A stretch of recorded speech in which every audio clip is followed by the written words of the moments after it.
आणि बातमी मुंबईतनं मीनाताई ठाकरे पुतळा विटंबना प्रकरणी आरोपीला 14 दिवसांची न्यायालयीन कोठडी सुनावण्यात आली। आताची महत्त्वाची बातमी, आरोपी पावसकर याला मीनाताई ठाकरे पुतळा विटंबना प्रकरणी आता 14 दिवसांची न्यायालयीन कोठडी सुनावलेली आहे। यापूर्वी आजपर्यंत सुनावलेली ही कोठडी होती आणि त्यानंतर आता या प्रकरणात आरोपीला 14 दिवसांची न्यायालयीन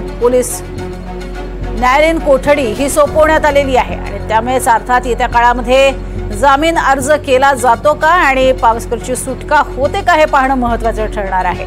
या संपूर्ण प्रकरणामध्ये आपण पाहिलेलं होतं ही व्यक्ती कोण यावर प्रश्नचिन्ह उपस्थित झालं होतं आणि त्यानंतर मात्र ठाकरेंचे कार्यकर्ते आणि त्याच कार्यकर्त्याचा चुलत भाऊ पावसकर असल्याची माहिती समोर आली।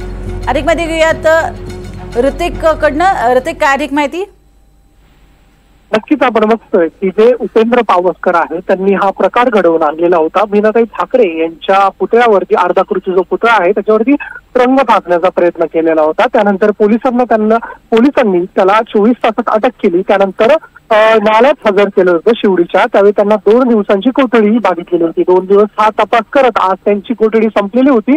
त्यामुळे पोलिसांनी पुन्हा एकदा आज शिवडी कोर्टात त्यांना हजर केला असता पोलिसांनी असा युक्तिवाद केला। पोलिसांच्या वतीने जे वकील होते त्यांच्या वतीने असा युक्तिवाद करण्यात आला की मीनाताई ठाकरे यांचं जे पुतळा आहे तो महाराष्ट्राचं दैवत आहे, त्याच्यावरती रंग फासण्याचा प्रयत्न करण्यात आला। त्यामुळे यामागे कोणी दुसरं आहे का किंवा त्यांचा काय हेतू होता, यासाठी आम्हाला 2 दिवसांची अजून पोलीस कोठडी हवी आहे असा युक्तिवाद त्यांच्याकडून करण्यात आला। मात्र न्यायालयाने त्यांना प्रतिप्रश्न केला की जे उपेंद्र पावसकर आहेत त्यांना रंग टाकताना तुमच्यावर कोणी आय विटनेस वगैरे आहेत का। मात्र पोलीस जे आहेत ते या संदर्भातलं उत्तर देऊ नाही शकले आणि जे उपेंद्र पावसकर आहेत ते त्यांच्या वकील आहेत त्यांनी देखील आपली बाजू मांडली की 2 दिवस पुरे झाले चौकशीसाठी, आता 2 दिवसात चौकशी झाली असेल, आता आम्हाला न्यायालयीन कोठडी द्यावी।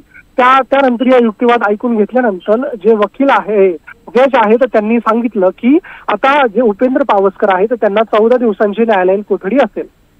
नक्कीच, तुर्तास धन्यवाद या संपूर्ण माहितीसाठी। आपण बघतोय आता जामिनाचा मार्ग मोकळा झालेला आहे या संपूर्ण प्रकरणामध्ये उपेंद्र पावसकरचा।